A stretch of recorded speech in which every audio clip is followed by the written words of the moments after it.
বান্দারা দুনিয়ার জমিনে আমি আল্লাহ তাআলা পবিত্র কোরআনে কারীম পাঠিয়ে দিলাম।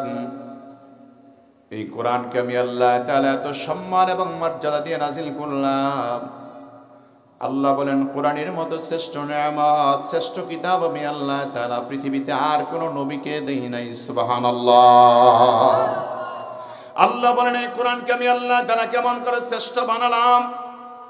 তাজিলুল কিতাবি মিনাল্লাহিল আজিজিল হাকীম।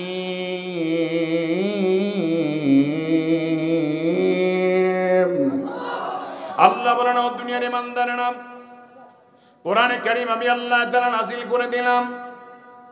আমি আল্লাহ তাআলার পক্ষ থেকে কোরআন নাজিল হলো।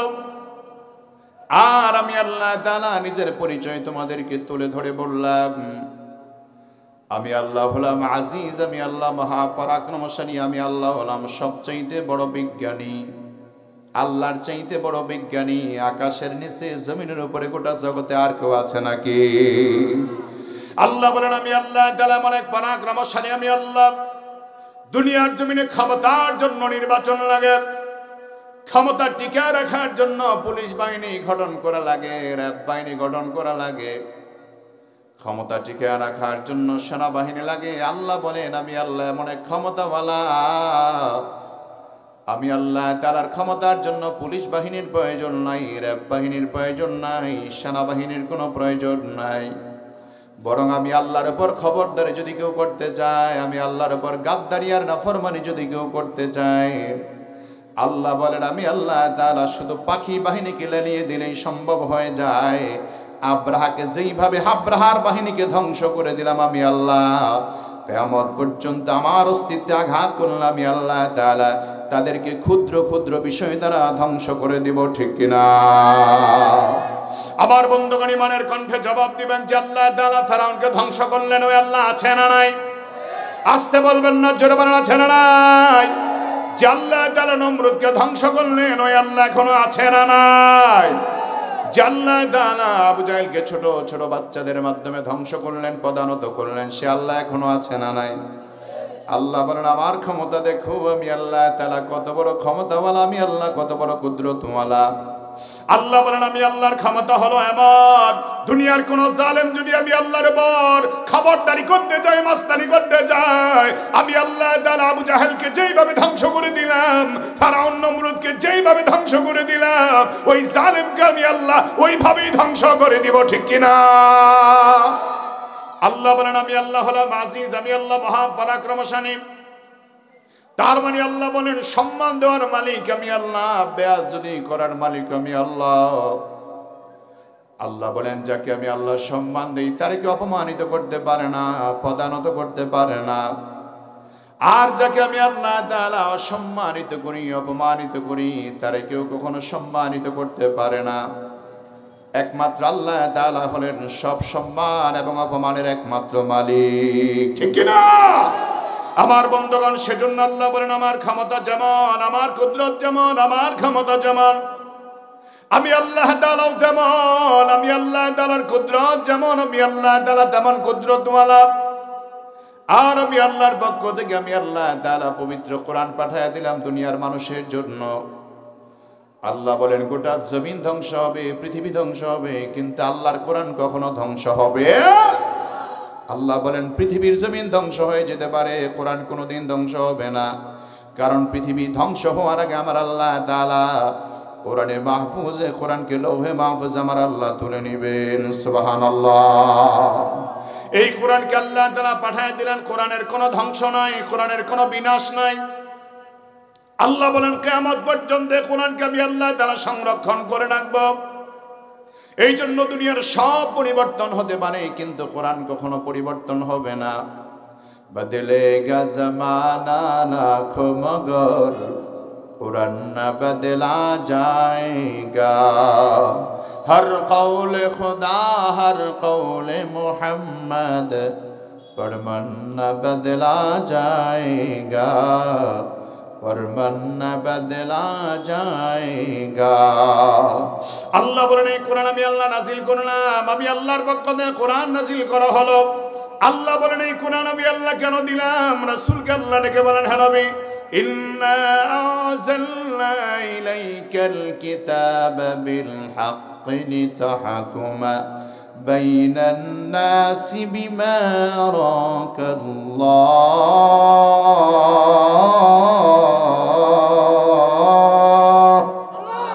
ওয়ালা তাকুন লিল খাইনিনা খাসীমা।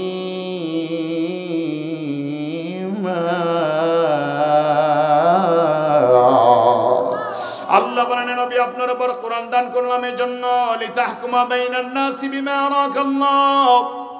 আপনি নবী রাহমাতুল লিল আলামিন নবী, নিজের মন মত নয়, বরং এই কোরআনের মাধ্যমে সমাজ পরিচালনা করবেন, সমাজের মধ্যে না ইনসাফ আপনি প্রতিষ্ঠিত করবেন। বিমা আরাকাল্লাহ, আপনার সিদ্ধান্ত অনুযায়ী নয়, বরং সিদ্ধান্ত হবে কার? সবাই জবান খুলে আওয়াজ দিয়ে বলেন কার? আল্লাহ বলেন, ওয়াল্লাহকুমা বাইনান নাসি বিমা আরাকাল্লাহ ওয়ালা তাকুন লিল খাইনিনা খাসীমা। তবে যারা খেয়ানতকারী হবে তাদের সাথে আপনি কখনো ঝগড়ায় লিপ্ত হবেন না, ঝগড়ায় আপনি লিপ্ত হবেন না।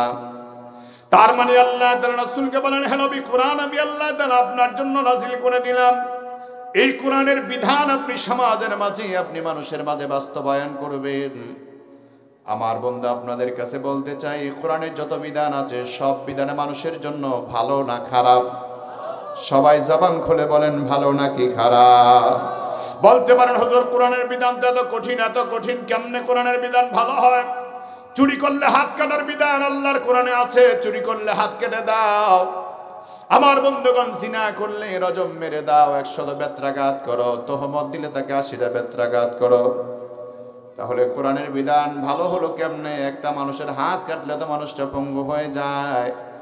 আল্লাহ বলে, ও মানুষ, তুমি দেখো একটা মানুষ শুধুমাত্র হাত কাটার কারণে পঙ্গু হয়, কিন্তু যদি কোরআনের বিধান কোনো সমাজে কোনো দেশে বাস্তবায়ন হয়ে যায়, 2-4টা দাগি চোরের হাত যদি কেটে দেওয়া হয়, আগামী 100 বছর পর্যন্ত চোরেরা চুরি করার দুঃসাহস করতে পারবে না। তার মানে মানুষ দরজা খুলে ঘুমাতে পারবে, চোর চুরি করতে পারবে না, ডাকাত ডাকাতি করতে পারবে না, জিনাকার জিনা করতে পারবে না। আমার বন্ধুগণ, কোরআনের বিধান যদি আমরা বাস্তবায়ন করতে পারি, দুনিয়ার জমিনে শান্তি নাজিল করে দিবেন কে? আসতে বলবেন না, জোরে বলেন কে? এই জন্য আমার বাংলার জমিন স্বাধীনতা লাভ করলো। 1971 সালে বাংলার জমিনে স্বাধীনতা লাভ করার পরে আমরা দেখতে পেলাম অনেক ধরনের ক্ষমতার পালা বদল হলো। কেউ আমাদেরকে ডিজিটাল বাংলাদেশের স্বপ্ন দেখিয়েছে, কেউ আমাদেরকে স্মার্ট বাংলাদেশের স্বপ্ন দেখাতে গিয়ে স্টেজ ভেঙেই নিচে পড়ছে। কথা কান ঠিক কিনা? আমার বন্ধুগণ, ডিজিটাল তো হয় নাই, স্মার্ট তো হয় নাই, বরং আমরা দেখতে পেলাম কোটি কোটি কোটি কোটি মিলিয়ন ডলার বাংলার জমিন থেকে তারা বিদেশে পাচার করে দিল। ওই সমস্ত চোরদের জন্য আলটিমেটাম একটাই হলো, কোরআনের বিধান দিয়া যদি ওই সমস্ত চোরদের হাত কেটে দেওয়া হয়, আগামীর প্রজন্মে যারাই বাংলার জমিনে ক্ষমতায় যাবে, রাষ্ট্র ক্ষমতায় যাওয়ার পরে রাষ্ট্রীয় সম্পদ চুরি করার দুঃসাহস করতে পারবে না। এই জন্য আমাদের মুসলমানের একটাই স্বপ্ন এখন, আমার বন্ধুগণ, আমরা আগামীর বাংলাদেশ এমন চাই, শুধু ডিজিটাল আর স্মার্ট বাংলাদেশের স্লোগান নয়, আমাদের আগামী দিনের স্লোগান হবে, আমরা চাই বাংলার জমিন হবে কোরআন এবং সুন্নাহর বাংলাদেশ।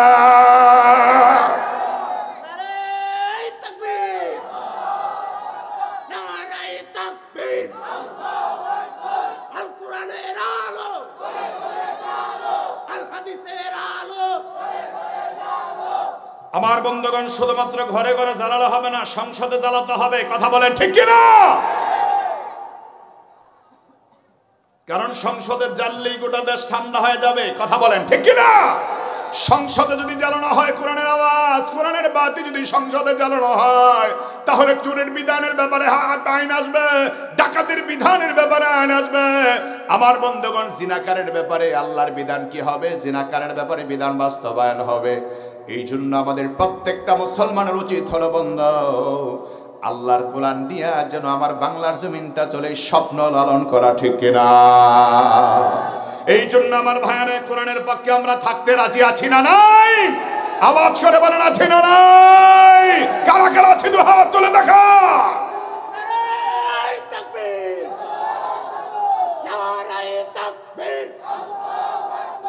সংসদ আল কোরআনের আলো,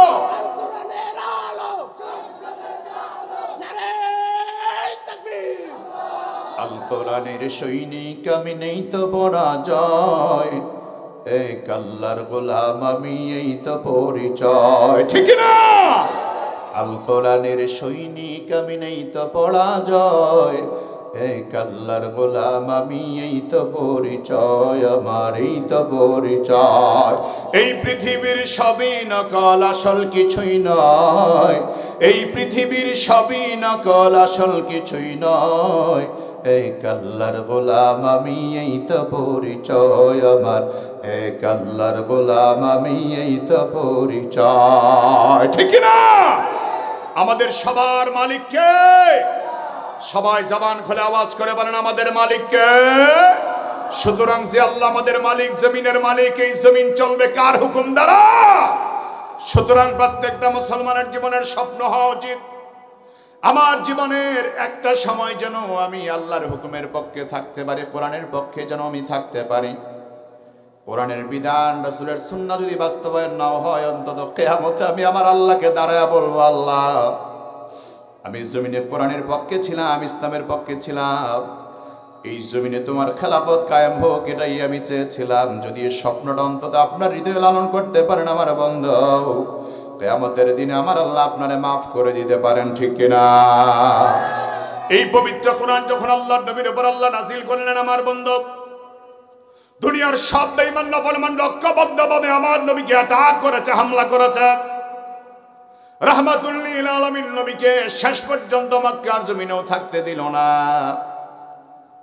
আমার বন্ধুগণ, সেই প্রসঙ্গ নিয়ে কথা বলার আগে আমি আপনাদেরকে পরিচয় করায় দিতে চাই। পবিত্র কোরআনের 48 নম্বর সূরা, সূরাতুল ফাত থেকে আমি আপনাদের সামনে 27-28 নম্বর আয়াত কারিমা তেলাওয়াত করেছি। আল্লাহ তাআলা ইসলামের বিজয় সম্বলিত সূরা রাসূলকে দান করেছেন, একটা বিশাল প্রেক্ষাপটে আল্লাহ দান করেছেন। সেই প্রেক্ষাপট বোঝার আগে আমাদেরকে ভালো করে বুঝতে হবে। কোরআনে কারিমের আয়াত বোঝার আগে প্রেক্ষাপট যদি না বুঝি, কোরআনের আয়াত তো আমরা বুঝবো না। রাহমাতুল লিল আলামিন নবীকে আল্লাহ তাআলা সূরাতুল ফাতের 27-28 নম্বর আয়াত কেন নাজিল করলেন, কখন আল্লাহ নাজিল করলেন? সময়টা এমন ছিল বন্ধু, আল্লাহর নবী যখন দিনের দাওয়াতের কাজে ব্যস্ত হয়ে গেলেন, আবার আপনার নবী মক্কার জমিনে মানুষদেরকে কোরআনের পক্ষে আহ্বান জানায়, ইসলামের পক্ষে যখন আমার আপনার নবী আহ্বান জানায়, মক্কার মানুষটা আমার নবীরে ভালোভাবে রিসিভ করলো না। অনেক গরিব গরিব মানুষগুলা আমার নবীর হাতে হাত দিয়ে কালিমা পড়ে মুসলমান হলো, কিন্তু যারা বড় প্রভাবশালী লোকেরা, নেতা গোছের লোকেরা, তারা আমার নবীর বিরোধিতায় লিপ্ত হয়ে গেল। রাহমাতুল লিল আলামিন নবীর অবস্থা এমন হয়ে গেল, মক্কার জমিনে আমার নবী আর থাকতে পারবেন না।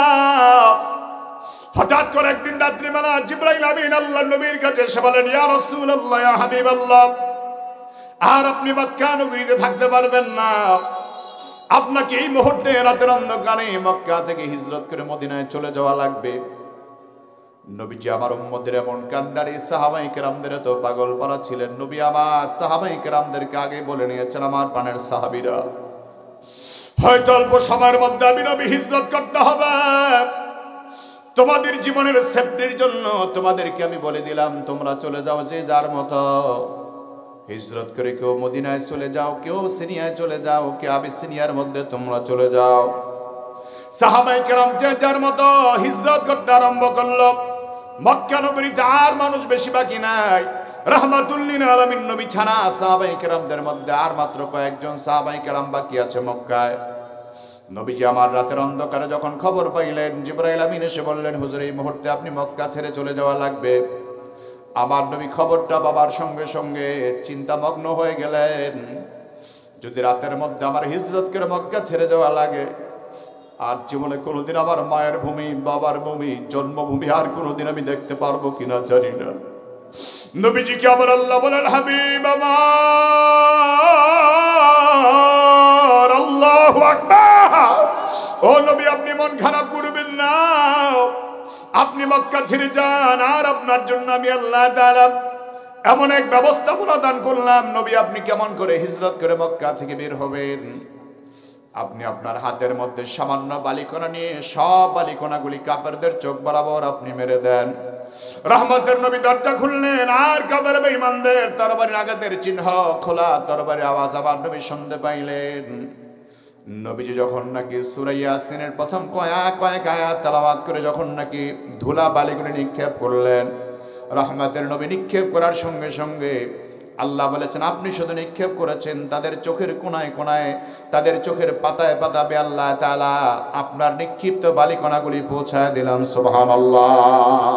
ওয়ালা মা রামাইতা ইদ রামাইতা ওয়ালাকিন্নাল্লাহা রামা। নবী আপনি শুধু হাত দিয়ে নিক্ষেপ করেছেন, কিন্তু কাফের বেঈমানদের চোখের মধ্যে, পাতার মধ্যে আমি আল্লাহ তাআলা পৌঁছায় দিলাম। রাহমাতুল লিল আলামিন নবী দরজা খুললেন, ভিতর থেকে বাহির হয়ে গেলেন। আমার নবী যখন দরজা খুলে ভিতর থেকে বাহির হয়ে যান, যেতে আমার নবী একটা জায়গায় চলে গেলেন, যেই জায়গা থেকে আমার নবী সরাসরি আল্লাহর পবিত্র করে খানায় কাবাটা দেখতে পাইলেন। খানায় কাবার দিকে তাকায় নবী আবার আফসোস করে আর কাঁদতেছে, আর বলতেছে, খানায় কাবারে, আর তোর সামনে নিয়ে আমি আমার মালিক আল্লাহর কদমে সেজদা দিতে পারবো না রে খানায় কাবা। খানায় কাবা, আমি আর তোমার সামনে নিয়ে আমার মালিকের সেজদা দিতে পারবো না, আর হয়তো তোমার সাথে আমার দেখা হবে না। নবীজি আমার বারবার খানায় কাবার দিকে ফিরে তাকায় আর ফিরে কাঁদে। আমার নবীর চোখের পানি দেখে আমার আল্লাহ কোরআনের আয়াত পাঠায় দিয়ে বললেন, নবী ইন্নাল্লাযী ফারাদা আলাইকাল কুরআন লারাদ্দুকা ইলা মাআদ। ও নবী আপনি খানায় কাবার দিকে তাকায় এমন খারাপ করবেন না। আজ আপনার চোখের পানি দেখে আমি আল্লাহ দ্বারা সিদ্ধান্ত নিয়ে নিলাম, লারাদ্দুকা ইলা মাআদ। আজকে আপনি মক্কা থেকে বিদায় নিতেছেন, আপনার সঙ্গী সাথী আজকে আপনজন বলতে তেমন কেউ নাই। আপনাকে আমি আল্লাহ তাআলা মক্কায় ফিরে আনবো, আবার বাদশা বানায়া। জোরে কান আল্লাহু আকবার। আমার নবী খানায় কাবার সামনে গিয়ে একজন মানুষকে দেখতে পেলেন। ওই খানায় কাবার সামনে গিয়ে যে মানুষটাকে দেখতে পেলেন, ইতিহাস প্রমাণ করে, আসরা হুসিয়ারের বর্ণনা প্রমাণ করে, আল বেদায়ান নেহায়া প্রমাণ করে, নবীজি খানায় কাবার সামনে গিয়ে ওসমান ইবনে তালহা নামে একজন লোককে দেখতে পেলেন, যার কাছে বাইতুল্লাহর চাবিটা ছিল। আল্লাহ নবী ওসমান ইবনে তালহাকে ডাক দিয়ে বলেন, রে ওসমান, একটা বারের জন্য আমার বাইতুল্লাহর চাবিটা দিয়া দাও রে ওসমান।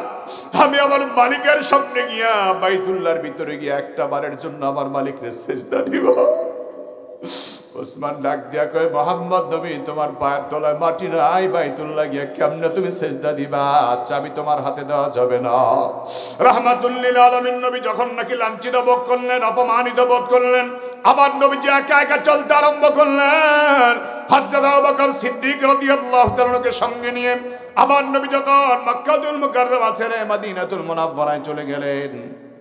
নবীজি মদিনা শরীফে যাওয়ার পরে সেখানে 1 বছর কাটালেন, 2 বছর কাটালেন, 3 বছর কাটালেন আমার নবী। এইভাবে কাটাতে কাটাতে আল্লাহর নবী 6 বছর পর্যন্ত কাটালেন। আওয়াজ দিয়ে বলেন কয় বছর? জোরে বলেন কয় বছর? 6 বছর পর্যন্ত আমার নবী কাটালেন। এই 6 বছর পর্যন্ত আমার নবী রাহমাতুল লিল আলামিন নবী খানায় কাবা দেখতে পারতেছেন না, মক্কাতুল মুকাররমা নবী দেখতে পারতেছেন না। এই 6 বছর পর্যন্ত আমার নবী মক্কাতুল মুকাররমা যখন কাটায় দিলেন, মদিনায় যখন কাটায় দিলেন, আমার নবী একদিন স্বপ্ন দেখলেন, মোবারক এক স্বপ্ন দেখলেন। আমার নবী স্বপ্ন যুগে আল্লাহ নবী দেখলেন খানায় কাবা নবী তওয়াফ করতেছেন। আল্লাহ নবী খানায় কাবা তওয়াফ করার জন্য সাহাবায়ে কেরামদেরকে নিয়ে খানায় কাবার চত্বরে আল্লাহ নবী উপস্থিত হলেন। সাহাবায়ে কেরাম তওয়াফ করতেছে, সবার গায়ের মধ্যে হারামের কাপড় পরিহিত আছে। আমার বন্ধুগণ, সবাই হারামের কাপড় পরা। এমন অবস্থা আল্লাহ নবী স্বপ্নে দেখতে পেলেন সাহাবায়ে কেরাম হারামের কাপড় পরে আল্লাহর খানায় কাবা তওয়াফ করে। সবাই লাব্বাইক লাব্বাইক বলতেছে, জোরে করে আল্লাহু আকবার। আমার নবী সাহাবায়ে কেরামদেরকে দেখলেন, স্বপ্নের মাঝে দেখলেন সাহাবায়ে কেরাম লাব্বাইক লাব্বাইক বলতেছে, লাব্বাইক আল্লাহুম্মা লাব্বাইক লা শারীকা লাক লাব্বাইক, এইভাবে তালবিয়া পড়তেছে আর আল্লাহর পবিত্র খানায় কাবা তওয়াফ করা শুরু করেছে।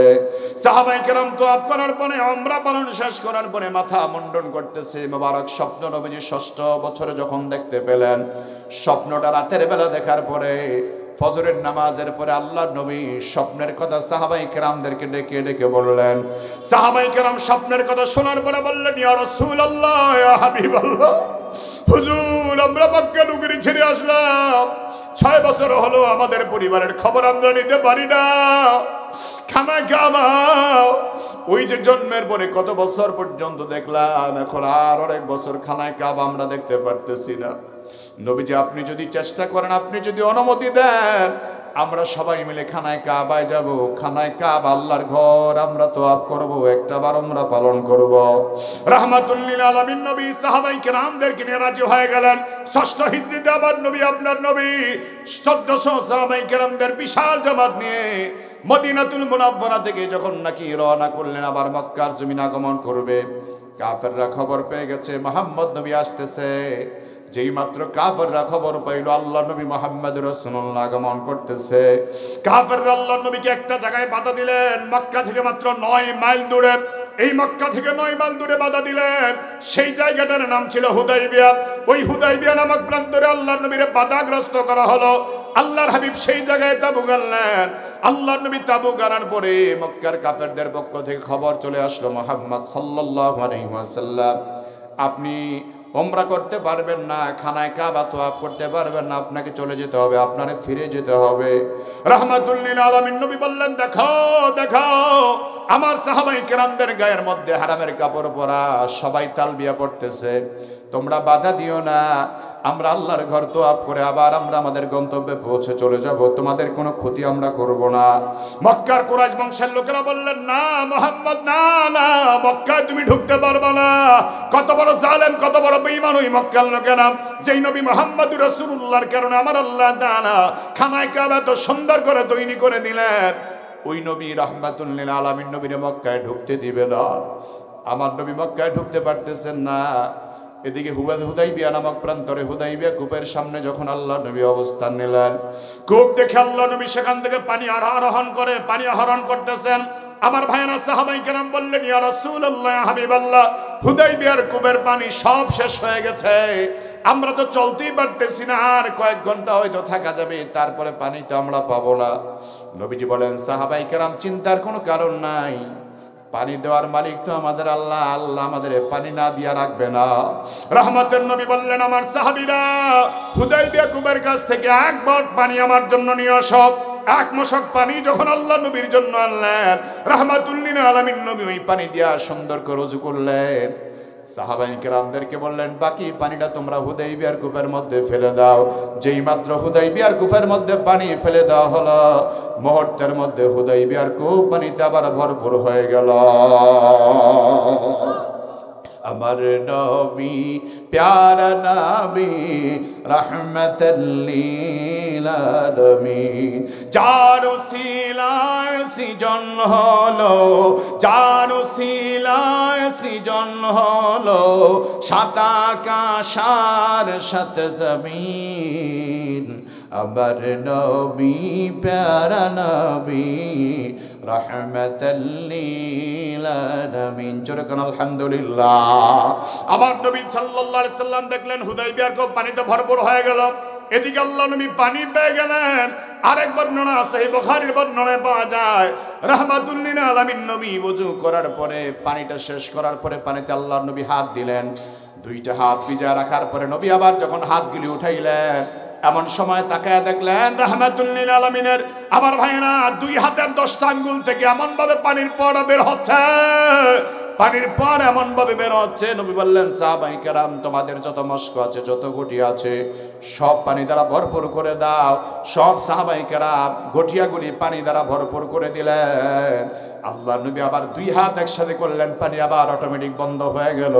এমন নবী পাওয়ার কারণে আমরা খুশি না বেজার? এই জন্য যত জোরে আছে আওয়াজ দিয়ে বলেন আলহামদুলিল্লাহ। এ মুসলমান জবান খুলে বলেন আলহামদুলিল্লাহ। আমার নবী, আপনার নবী হুদাইবিয়া নামক প্রান্তরে দাঁড়িয়ে আছেন। এমন সময় কাফেরদের পক্ষ থেকে কোনো খবর নবী পাচ্ছিলেন না। সাহাবায়ে কেরাম পরামর্শ করলেন, নবীজি কাফেরদের পক্ষ থেকে কোনো খবর আমরা পাই না, আমরা কেন আসলাম, অন্তত আমাদের কারণটা তাদেরকে জানাবার দরকার আছে না নাই? নবীজি আমার বললেন, সাহাবায়ে কেরাম তোমরা পরামর্শ দাও, করে আমি পাঠাবো। সাহাবায়ে কেরামদের মধ্যে একজন সাহাবীকে পাঠানোর পরামর্শ দিলেন। তার নাম হলো হযরত ওসমান। ওসমান ইবনে সাফওয়ান রাদিয়াল্লাহু তাআলা আনহুকে পাঠাবেন। হযরত ওসমানের সাথে কাফেরদের সাথে সন্ধি আছে, ভালো সম্পর্ক আছে। কারণ হযরত ওসমান মক্কার বড় ব্যবসায়ী ছিলেন। এই জন্য সব কাফেররা হযরত ওসমানকে আলাদাভাবে শ্রদ্ধা করতেন, সম্মান করতেন। হযরত ওসমান রাদিয়াল্লাহু তাআলা যখন কাফেরদের সামনে চলে গেলেন, কাফের বেঈমানরা বললেন, এ ওসমান, তুমি আসলা, তোমাকে আমরা বাধা দিব না, কিন্তু তোমার নবী মুহাম্মদ ইবনে আব্দুল্লাহকে আমরা ঢুকতে দিব না। তুমি আসতো, তোমাকে আমরা সম্মান জানাই, তোমাকে আমরা অনার করি। তুমি চাইলে খানায় কাবা তওয়াফ করে চলে যেতে পারো, উমরা করে চলে যেতে পারো। হযরত ওসমান বলে, বেঈমানরা রে, সেই নবীর সাথে আসলাম, নবীরে বাদ দিয়ে আমি উমরা করতে পারবো না। হযরত ওসমান বলছে, না, আমি উমরা করতে পারবো না, রাহমাতুল লিল আলামিন নবীকে ছাড়া আমি ওসমান উমরা করতে পারবো না। শেষ পর্যন্ত হযরত ওসমানকে তার এক জায়গায় বসে বসে কথা বলতে আরম্ভ করলো। এমন সময় হঠাৎ করে বেঈমানদের পক্ষ থেকে খবর চলে আসলো, কে যেন বলল, আল্লাহর নবী গো, হযরত ওসমানকে শহীদ করেছে বেঈমানেরা, হত্যা করে ফেলেছে হযরত ওসমানকে। হযরত ওসমানের হত্যার বদলার খবর শোনার সঙ্গে সঙ্গে আমার নবী হযরত ওসমান রাদিয়াল্লাহু তাআলা আনহুর হত্যার খবর শোনার সঙ্গে সঙ্গে সাহাবায়ে কেরামদেরকে ডাক দিয়ে বললেন, সাহাবীরা, ইহরামের কাপড় পরে আসছে, আল্লাহর খানায় কাবা আমরা দেখব, খানায় কাবা তওয়াফ করবে, ইহরামের কাপড় আমরা পরিধান করে আসলাম, ইহরামের কাপড় আমাদের গায়ে। ও সাহাবায়ে কেরাম, বলো বলো এখন কি করা যায়? হযরত ওমর আর হযরত আবু বকর কয়, নবী, এখন ডাইরেক্ট প্রতিশোধ আমরা নিতে চাই, আমাদের সঙ্গে যা আছে তা দিয়ে কুরাইশদের বিরুদ্ধে লড়াই হবে। আমাদের একজন ভাই যদি শহীদ করে দেয়, নবী আপনি পারমিশন দিবেন, আপনি পারমিশন দিবেন, আমরা 1400 সাহাবায়ে কেরাম মক্কাবদ্ধ হয়ে যাব।